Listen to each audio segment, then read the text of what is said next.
Charles Bronson, Liam Neeson, Keanu Reeves, Denzel Washington. These are all Hollywood mainstay actors that each have something in common. They each starred in franchises featuring antiheroes that have been pushed too far. Following the wildly successful John Wick 4, we get Denzel Washington's portrayal of this classic archetype in the third installment of the Equalizer series. But is the genre getting tired? Have audiences had enough of it? Join me, dear viewer, as I dive deep into revenge films and the world of the Equalizer. Antoine Fuqua has been one of the key players in the new Hollywood following the post-1960s studio era. His first major hit, one of my absolute favorite films of the 90s, The Replacement Killers, helped launch his career.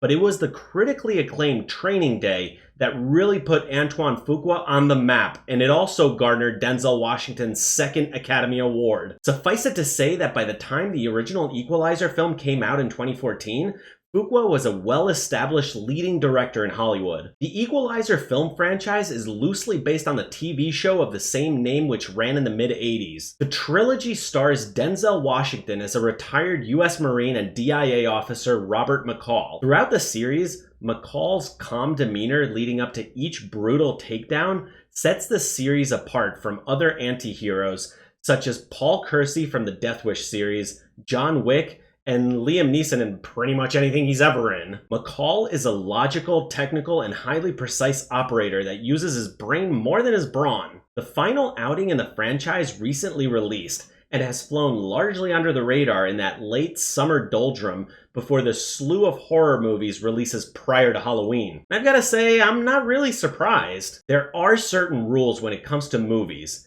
It's always the girl who survives a killer, it has to rain during every funeral, and yes, the third film in a trilogy almost always sucks.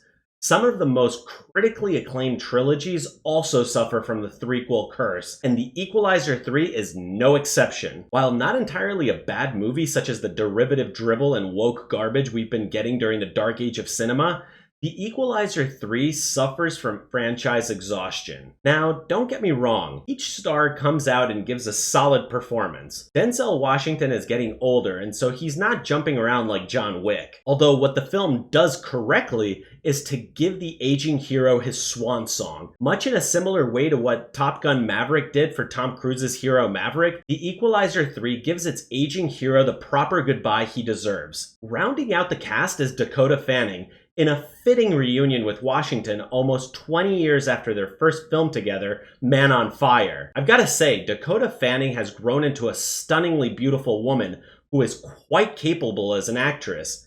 It's actually a shame that she's not received very many good film roles. She's been working, but she hasn't been in anything noteworthy in quite some time. So what makes The Equalizer 3 not as good as its predecessors? Well, for one thing, it's quite boring in its first half. Antoine Fuqua takes a bit too long in the setup to the rest of the story, and so the film seems to drag. I'm not sure why that choice was made, but maybe it was to signify that the aging hero is tired and he just wants to chill the fuck out in the Italian Riviera. But for a franchise film like The Equalizer, this seems to be a somewhat lackluster final act. There's not much story here. Aging hero goes to retire on the Italian Riviera but finds it's run by the mafia. I'm not sure why he seems surprised to find the mafia just a stone's throw away from Naples, the global mecca of organized crime. The CIA doesn't seem to teach that down in Langley, I guess. Needless to say, my man Denzel has to clean up the Amalfi Coast. So the Equalizer's gotta equalize. There are some fun scenes here, such as the takedown in the winery and the alleyway scene, but its final act never really delivers the payoff that Antoine Fuqua was building up to. Does the aging hero get his wish to retire in peace? Yes, but it didn't seem like there was any challenge to it. Just a minor inconvenience. What makes the John Wick series much better than The Equalizer is the fact that each film in the series keeps upping the ante, increasing the stakes with each new episode. So John Wick ends up feeling like more of a video game where you have to grind to level up. But that's what a sequel is supposed to do. No, Danny. It's getting harder. I never started out to be anything but a decent cop. But I kept getting involved in these crazy adventures. But the craziest part is, I kept surviving. Jack, these are the sequels. They gotta get harder. Does the Equalizer 3 increase the stakes? Not really, and that's what makes this a boring entry in an otherwise great franchise. But what are your thoughts on the Equalizer 3? Did you think it was a fitting ending to the trilogy? Please do let me know down below in the comments, and as always, hit that like button, ring that notification bell, and smash that subscribe button, and I'll see you in the next one.